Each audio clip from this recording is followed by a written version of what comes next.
Hello, Kellan. Good to see you. Hi, friends. Hello. I'm going to start this one off because I like the direction you took this in this morning on ArizonaSports.com. Is there anybody from this generation that can join the 30K club? And if not, is Luka next based off of the numbers? Because I liked how you took a look at this. Is it Giannis? Is it Luka? Is it anybody from this generation? Can anybody else? Who's the next person that we're going to put in this exclusive club that Katie joined last night? Well, first of all, I can tell you what it is. It's presented by Y Refi, of course, Dave Burns. Of course. Who could forget that? Yes. Come on now. Can't forget it's presented by Y Refi. Yes, it is.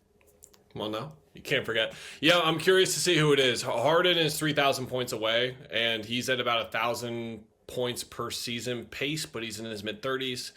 We'll see how it goes. I think Luka is the next obvious candidate. But yeah, it's one of those things where you just see a round number and you're not really sure what exactly is the significance of it. But when you kind of look back, it's crazy. Like Steph is 5,000 points away. And you just would assume that he's one of the guys that is going to do it or has already done it. There's so many great scores from this generation, previous generations who have not been able to do this, because what it means and what it like solidifies for Kevin and just signifies more so for him is that he's been doing this at an extremely high level consistently for a very, very long time. And like those three factors, you just rarely see in the league. Like you see guys play extremely well for a decade. We see guys play extremely well for 15 years, but they're playing 50 games a year or whatever. But he's been able to do this for such a long time at such a high level. It's remarkable what he's been able to do.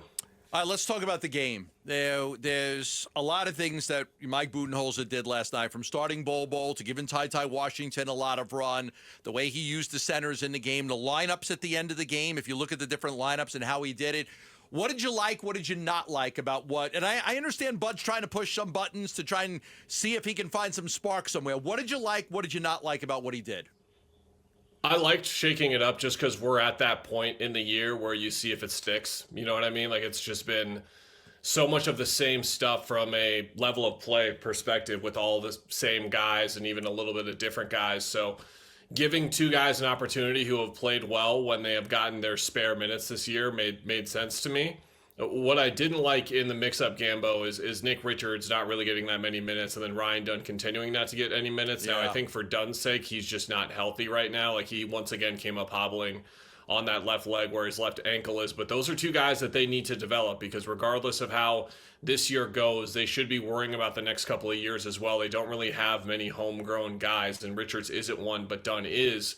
And Richards is a guy that, while he's in his fifth year, he has a lot to learn still, particularly playing at this like higher level of winning basketball where execution is everything. And the only way he's going to learn, Gambo, is by staying on the floor. And his minutes keep going down by the game. So I'm hoping tonight, for his sake and for the Suns' sake, even if this game turns ugly, even if Şengün plays and is bullying him a little bit, if Steven Adams is pushing him around a little bit, I think he just needs to stay in the game and like learn through the struggles a little bit. What was your take on Ty in the fourth quarter? It was almost a little cringy, the three straight missed threes, right? Like in that moment where it felt a little bit like the game was in the balance. Is that a moment where, for people who don't know, is that Ty's game? Should he be the one taking the threes? Was that a moment where maybe he shouldn't have been on the floor? Because Gambo and I have talked about that a couple of times, and I'm kind of curious to get your point of view about him and his role and his place at that moment in the game at that time, Kel. Yeah, he's more of a scorer than a shooter. The shooting numbers have been good in the G League, but you don't want to look at G League numbers as representative of really anything. It's just more for guys to like stay active and keep playing and growing in that kind of way individually. Right. I saw it as Devin Booker making the right play. And I know that, Gambo, you've been active on social media perhaps in the last half hour or so about your take on this and just how you'd like to see Devin look past the double. And it wasn't even double teams, it was triple teams. When whenever Durant he went is in the out, paint. because it's happened so many times this year. Durant goes to the bench, Booker's out there, and all of a sudden a 4-point lead turns into the other team up by 8, or a 4-point deficit turns into you being down by 12. The best players in this game, when Kevin Durant out of the lineup, Devin Booker, to me, needs to take over a little bit more and not defer to everybody else. And I remember talking to this about him like 7 years ago, Gambo, when it was like Tyler Ulis, Dragan Marquise Chris, Mike James, Isaiah Cannon, name them. Like, he would drive into the lane, 2 to 3 guys would come at him, and he would kick the ball out. And he would always tell us, and he told me back then, He's just going to make the right basketball play. Like, that's how he views the game. And the thing is, if you look back a little bit before that stretch, there are 2 more open threes they generated, they missed. Those were via Kevin doing the same thing, which is when Kevin drove inside or attracted 2 to 3 defenders, he kicked the ball out. But I do understand your point, and that, like, it is crunch time of the game. Those are the 2 to 3 minutes where you need to stay afloat and you need to get the best look possible. And in your opinion, that is Devin shooting through 2 to 3 guys, and some other opinions, including mine. Wow. I just think you have to make the right play and swing the ball around. I think back in the days that you're talking about with Tyler Ulis, Booker was not a star. He didn't get the calls that he gets now. Devin Booker's great at getting to the free throw line. He's great at selling calls. He gets those calls. The referees treat him differently now than they did 8 years ago when he was playing with Tyler Ulis. And there, listen, pass it to Grayson Allen and he misses, I could live with it. Pass it to Royce O'Neal and he misses, I could live with it. Veteran players that are good shooters. It's just, we can't be winning and losing games based on Ty Washington missing 3 3-pointers in a row. I mean, you just can't. There's these games are too valuable. You got to win these games, and I think you also need to know who you're passing to.